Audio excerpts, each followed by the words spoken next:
ایک بادشاہ تھا تخت پر بیٹھا، اقتدار کے نشے میں مست۔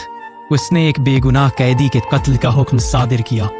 قیدی مایوسی کے عالم میں دل شکستہ ہو کر بڑبڑانے لگا۔ زبان سے شکوہ نکلا، دل سے درد اور لبوں پر تلخی۔ بادشاہ نے قیدی کو دیکھا اور پوچھا، یہ کیا کہہ رہا ہے؟ وزیر نے جھک کر عرض کی، حضور یہ کہتا ہے کہ اللہ پاک معاف کرنے والوں کو پسند فرماتا ہے۔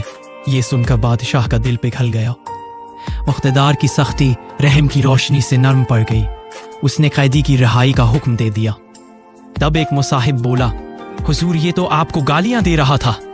بادشاہ مسکرا دیا اور فرمایا، وزیر کا نیکی پھیلانے والا جھوٹ تیرے فتنہ انگیز سچ سے بہتر ہے۔ کیا خوب کہا کہ نرمی، درگزر اور حسن ظن دلوں کو جوڑتا ہے اور فتنہ دلوں کو توڑتا ہے۔ اے رب کریم، ہمیں وہ دل عطا فرما جو معاف کرنے میں جلدی کرے، وہ زبان عطا فرما جو خیر ہی بولے، اور وہ نظر عطا فرما جو دوسروں کی خطاؤں پر پردہ ڈالے۔